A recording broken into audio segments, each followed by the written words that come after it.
رضيت بالله ربا وبالإسلام دينا وبمحمد صلى الله عليه وسلم نبيا ورسولا سبحان الله وبحمده. Jangan takut ngadepin susah. Hidup nih keras, kerja keras, perseringat banting tulang. Ya Bu. Satu. Yang kedua, contoh dari Nabi. Orang yang paling bersih hatinya Rasulullah. Orang yang paling baik akhlaknya Rasulullah.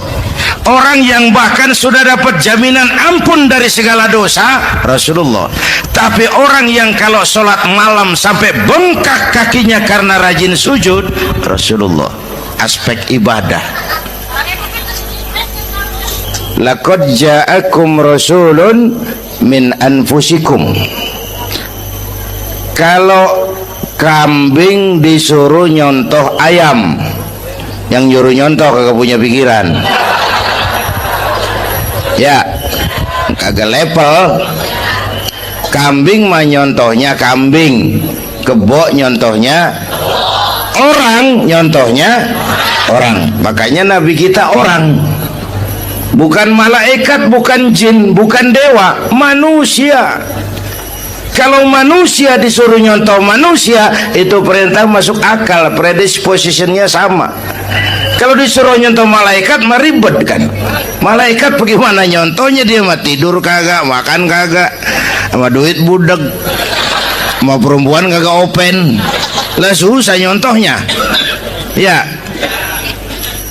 Superman tuh biar hebat nggak bisa dicontoh Superman, bagaimana terbangnya? Lagian pakai celana dalam di luar, Pak. Nggak bisa dicontoh Superman mah. Nabi kita manusia utuh, cuman sungguh pun manusia, kualitasnya beda. Ini namanya basyarun la kal basyari. Manusia memang, tapi jangan samain, bobot bibitnya beda. Contoh, kita nih manusia, kita tidur. Nabi kita manusia, beliau tidur. Tidur Nabi, tidur mata doang, hatinya nggak pernah tidur. Tuh bedanya sama kita tuh. Tidur kita keblek, asal tidur habis-habisan. Lagi, kita manusia, kita keringetan. Nabi kita manusia, keringetan. Keringet Nabi harum wangi, bau minyak kasturi. Zaman belum ada parfum. Keringet kita udah rasain aja masing-masing dah, jangan pakai dikebet udah.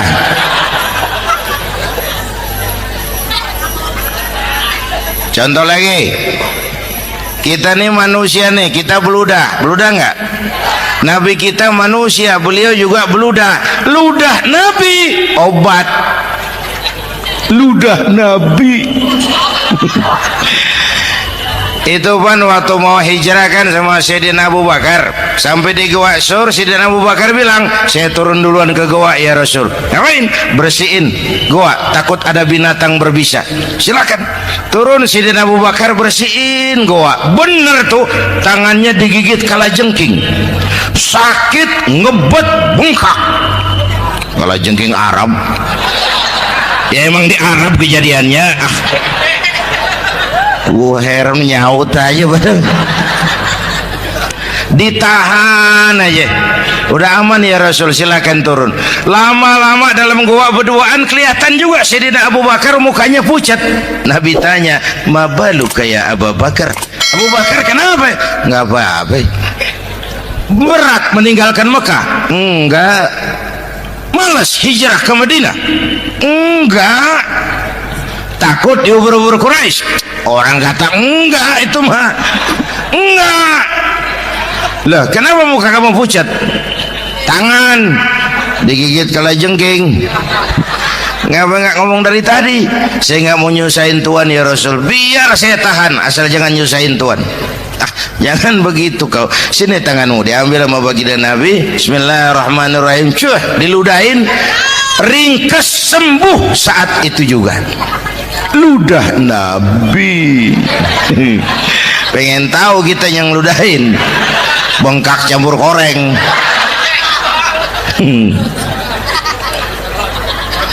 Satu tuh alasannya kenapa Nabi dijadikan contoh, karena manusia. Kalau manusia disuruh nyontoh manusia pasti bisa dong ya.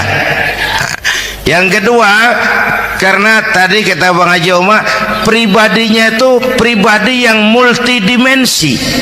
Mau nyontoh apa? Pak, saya ini pengusaha Pak.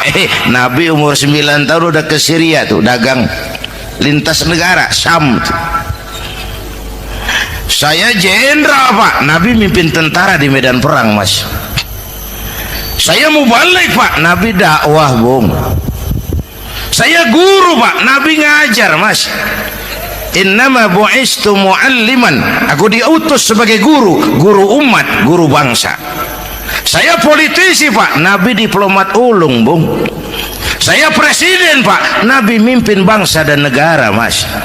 Saya kepala rumah tangga Pak, Nabi punya anak bini Bang. Ayo lempengan mana dulu cari ngomong.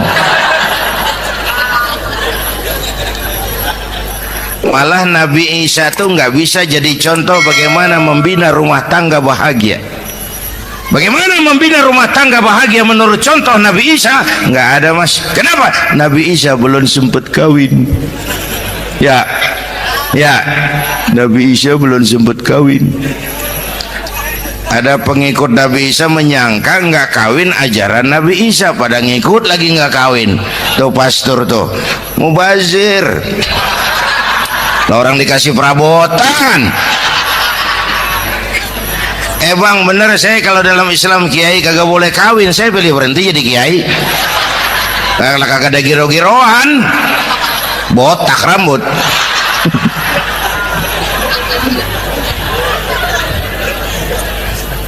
Makanya Bang Haji Oma cerita poligami saya girang banget tadi. Bukan yang ngomong ahlinya soalnya.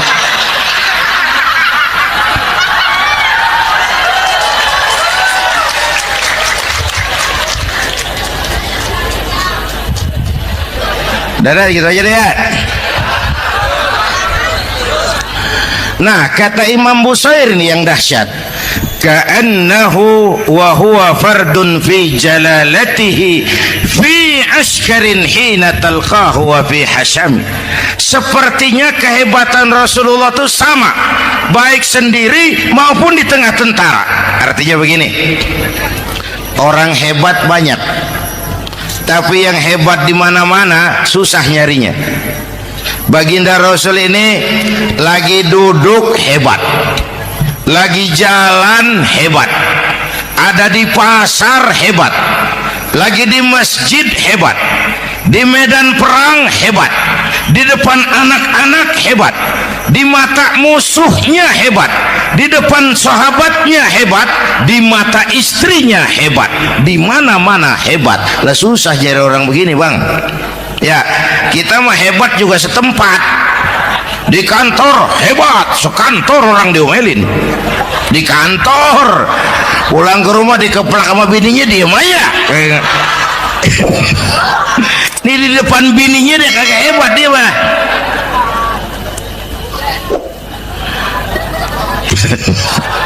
Oke, lalu kalau begitu soalnya apa yang mau kita contoh? Saya sampaikan 3 aja. Pertama, Nabi kita ini tokoh yang sejak kecil udah ditempa kesusahan. Bu, tadi kata Bang Haji, Islam mengangkat derajat kaum perempuan karena perempuan banyak melahirkan orang besar. Lihat Sayyidah Aminah, ibunda baginda Nabi, melahirkan anak pertama tanpa didampingi suami.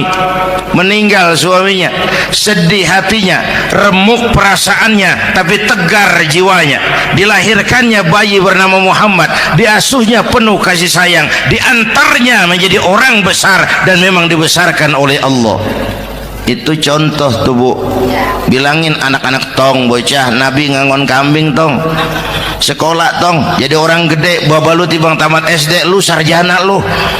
Baba lu cuman jadi RT lu jadi camat lu.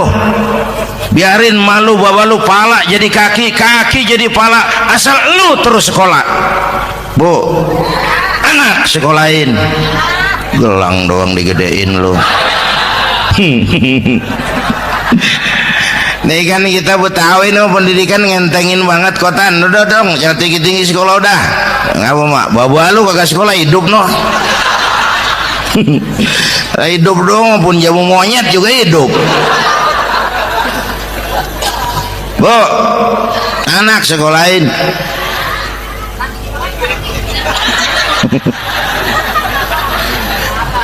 Mahatma Gandhi. Oh, kecilnya begeng, ceking, cacingan, liatim. Emaknya tuh Gandhi sekolah nak, Gandhi belajar nak, Gandhi jadi orang besar nak. Kalau perlu belajar ke Inggris, biar Inggris menjajah kita. Gak apa-apa kau sekolah ke Inggris, tapi jangan jadi Inggris nak. Jangan pacaran sama bule, jangan sentuh minuman keras. Gandhi jadi orang besar. Mahatma Gandhi tumbuh karena dorongan emak. Mak, udah yatim. James Watt, Kang Bandrek. Emaknya tuh yang dorong tuh jadi orang besar. Belum lagi perempuan yang jadi besar. Di Indonesia ada Kartini, di Jawa Tengah ada Dewi Sartika, di Jawa Barat Dewi Sartika, di Bengkulu ada Fatmawati Soekarno, sang penjahit bendera merah putih.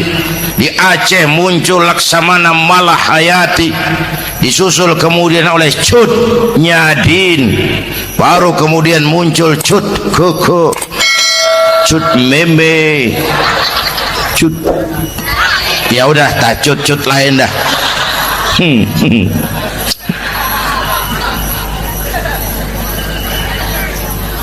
Nabi ke remajanya nggak dikolokin, tegar, tahan bantingan, nggak cengeng. Begini bang, kalau bahasa kita nih, bahasa Betawi nih, orang mah bang kalau udah biasa susah ketemu susah nggak kaget udah. Ya kita Betawi kan masuk sudah nukangin. Susah mulu. Saya santri nih biasa makan kangkung, datang ke rumah temen dikasih kangkung, makanan gue ini mat, dikasih daging ayam lah nambah, emang apa? Orang mah kalau biasa susah enak nggak kagetan. Saya santri biasa tidur di masjid, disuruh nginep di hotel, lah pules nggak? Tapi yang biasa tidur di hotel, suruh nginep di masjid, encok.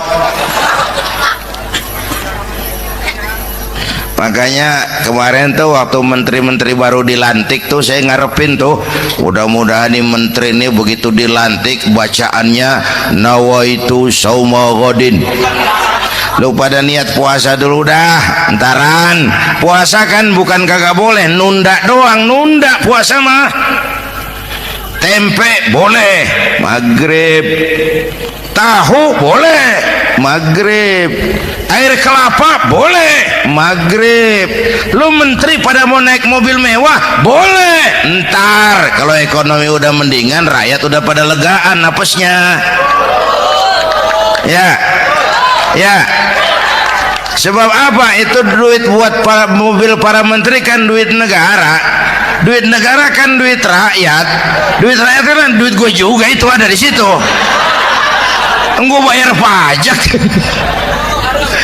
Sayangnya kebanyakan pejabat kita asal dilantik aja bacaannya Allahumma lakasumtu, niat buka puasa.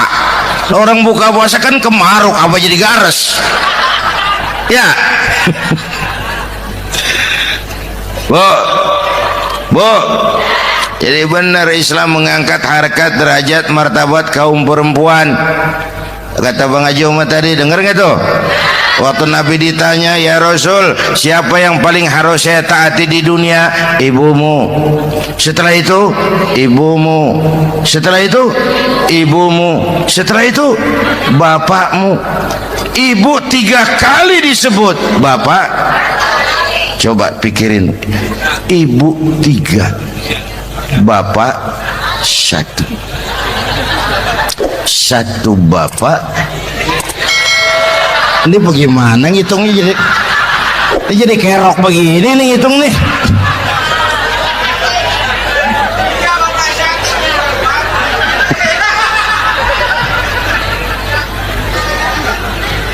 Jangan takut ngadepin susah, hidup nih keras, kerja keras, perseringat banting tulang, ya Bu. Satu. Yang kedua, contoh dari Nabi, orang yang paling bersih hatinya Rasulullah, orang yang paling baik akhlaknya Rasulullah, orang yang bahkan sudah dapat jaminan ampun dari segala dosa Rasulullah.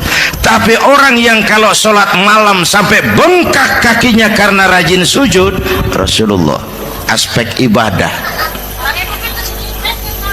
apaan? Hei, diam-diam giliran gue ini ngomong.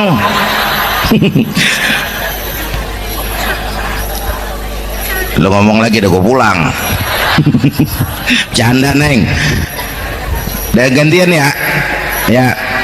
Apaan urusan? Orang yang dosanya udah dapat jaminan ampun, kalau sholat malam bengkak kakinya karena rajin sujud. Saya tahu di sini juga banyak yang kakinya bengkak. Semurat. Oke. Kira-kira 3 minggu yang lalu saya menghadiri haul akbar Syekh Maulana Malik Ibrahim di Gresik, haul ke-609. Dari situ saya ke Surabaya ikut zikir sama keluarga besar Tarbiyatul Qulub. Waktu zikir saya terkejut, ada kalimat yang dibaca ratusan kali menyentak perasaan saya. Kalimatnya sederhana, kita apalah, yaitu kalimat ana Abdullah. Dibaca ratusan kali, ana Abdullah, ana Abdullah, ana Abdullah, ana Abdullah. Buat saya itu menyentak karena memperteguh komitmen, saya hamba Allah, saya hamba Allah. Ah, itu mah Pak Zainuddin kan biasa, itu mah kita semua juga hamba Allah. Betul. Ayo kita bikin luar biasa. Saya mau tanya, bapak, ibu hamba Allah apa bukan? 3 orang. Ibu hamba Allah apa bukan? Hamba Allah. Kata siapa? Nah, kata ibu sendiri. Kalau kata sendiri, pan namanya pan ngaku. Ya, orang ngaku mah boleh dong, tiba ngaku, namanya juga ngaku. Cuman diakuin apa enggak, kita pan belum tahu. Ngaku mah murah, diakuin mahal.